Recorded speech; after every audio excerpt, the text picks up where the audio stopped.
जब भी आर्टिकल 370 की बात होती है तो सबके जुबान पर जम्मू एंड कश्मीर का नाम सबसे पहले आता है और आएगा भी क्यों नहीं। जम्मू एंड कश्मीर की हिस्ट्री, ज्योग्राफी और पॉलिटिक्स में इसका बड़ा योगदान रहा है। जैसे अमित शाह जी का ये वाला बयान कि जान दे देंगे इसके लिए, क्या बात कर रहे हैं आप। या फिर मोदी जी का एक पुराना बयान कि लाल चौक में फैसला हो जाएगा कि किसने अपनी माँ का दूध पिया है। हालांकि अब 370 को हटा दिया गया है, लेकिन 370 लगाया क्यों गया था ये जानना हम सभी के लिए बेहद जरूरी है। हम चलते हैं आज़ादी से पहले वाले भारत में। आज़ादी से पहले पाकिस्तान, भारत और बांग्लादेश तीनों पर ब्रिटिशर्स का राज था, लेकिन ये राज भी दो हिस्सों में था। एक हिस्सा जिस पर ब्रिटिशर्स पूरी तरह से राज करते थे और एक हिस्सा जिस पर ब्रिटिशर्स राजा या निजाम के साथ मिलकर राज करते थे। जहां पूरा राज था उसको ब्रिटिश इंडिया का नाम दिया गया और जहां मिली भगत की सरकार थी उसको प्रिंसली स्टेट कहा गया।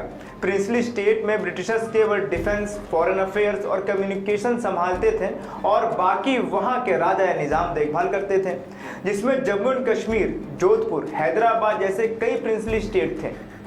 एक अनुमान के मुताबिक कुल 535 प्रिंसली स्टेट थे और 1947 में लॉर्ड माउंटबेटन प्लान आया, जिसमें प्रिंसली स्टेट किसी हिंदुस्तान, पाकिस्तान के साथ जुड़ सकते थे या स्वयं को स्वतंत्र रखने का फैसला ले सकते थे। जिसके बाद ऐसा ही हुआ और सब कुछ न कुछ होने के बाद 15 अगस्त 1947 को भारत आज़ाद हो गया। अब बारी आई इन प्रिंसली स्टेट्स को अपनी ओर लाने की। भारत ने अधिकतर प्रिंसली स्टेट्स को शाम, दाम, दंड भेद से अपने खेमे में ले लिया, लेकिन जूनागढ़, जम्मू एंड कश्मीर और हैदराबाद पर पेंच फंस गया। लेकिन कैसे भी करके भारत ने जूनागढ़ को भी अपने कब्जे में ले लिया। अब बचा जम्मू एंड कश्मीर और हैदराबाद पर कूच करना था।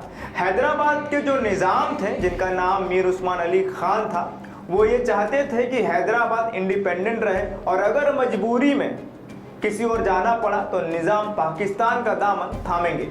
लेकिन हैदराबाद में हिंदुओं की आबादी ज़्यादा थी, जिसके कारण हैदराबाद को भारत में आकर मिलना था, लेकिन वहाँ के निज़ाम मुस्लिम थे और वह हैदराबाद को पाकिस्तान में मिलाना चाहते थे। अगर आप हैदराबाद को देखेंगे तो आपको पता चलेगा कि हैदराबाद इंडिया के बिल्कुल बीच में है, इसलिए हैदराबाद को पाकिस्तान के हवाले करना इम्पॉसिबल था। अब इसको लेकर इंडिया निज़ाम से लगातार बात करती रहती है और फिर काफ़ी प्रेशर बनाने के बाद 19 नवंबर 1947 को एक एग्रीमेंट पर साइन किया गया, जिसका नाम था स्टैंड स्टिल एग्रीमेंट। इस एग्रीमेंट में हैदराबाद को 1 साल तक भारत के साथ संबंध रखने थे और उन संबंधों के अनुसार ही आगे का फैसला होना था।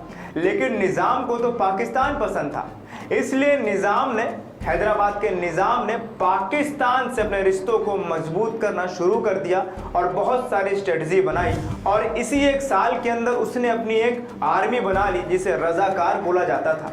यह आर्मी हैदराबाद से बॉर्डर करके भारत में जाती थी और वहां पर मारकाट मचाती थी, चाहे हिंदू हो या मुस्लिम, सभी को अपना निशाना बनाती थी।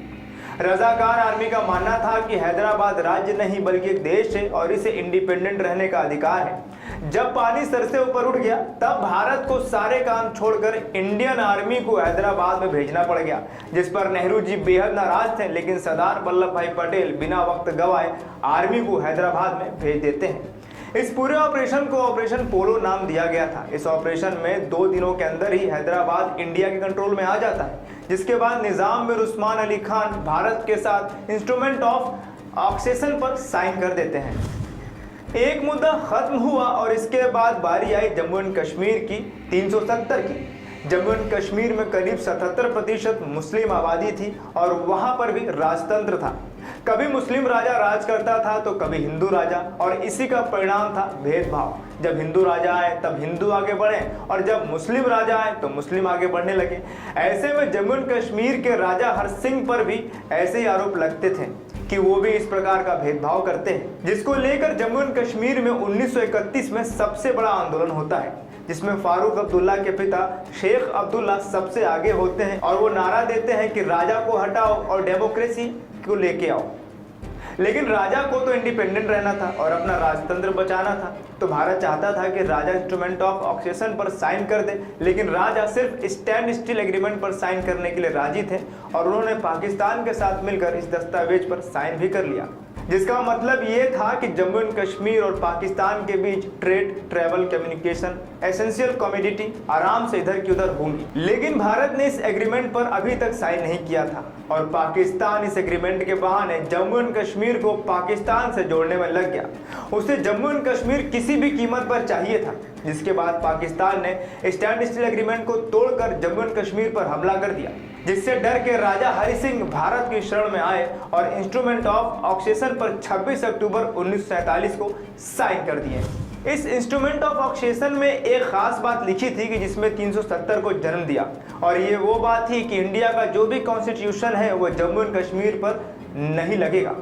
इंडिया का पार्लियामेंट इंडिया के लिए चाहे जो लॉ बनाए, लेकिन जम्मू एंड कश्मीर पर केवल 3 चीजों को लेकर ही लॉ बन सकता है। पहला डिफेंस, दूसरा जो है एक्सटर्नल अफेयर्स और तीसरा कम्युनिकेशन।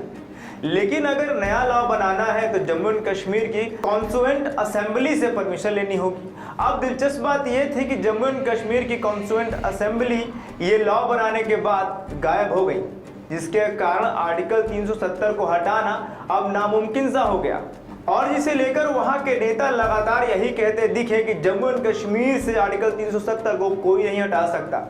लेकिन इसे हटाया गया और एक तगड़ी प्लानिंग के तहत हटाया गया। इसलिए आर्टिकल 370 में आर्टिकल 35A को जोड़ा गया और इंडिया पार्लियामेंट के सारे कॉन्स्टिट्यूशन को लागू कर दिया गया। बीजेपी ने एक नारा दिया कि अगर हमारी सरकार बनी तो हम आर्टिकल 370 को हटा देंगे, और चुनाव के बाद 87 सीट्स में से 25 सीट्स बीजेपी को मिली और उसने पीडीपी के साथ मिलकर अपनी सरकार बनाई।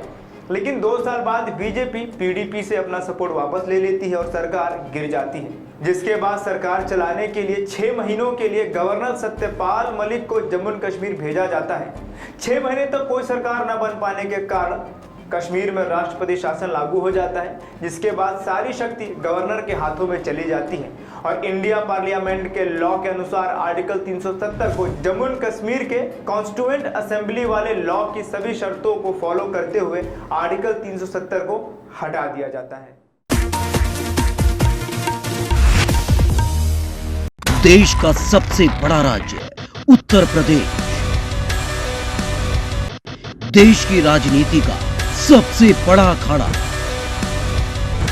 माई भारत बनेगा आम जनता की आवाज। अब होगी हर खबर की जमीनी पड़ताल।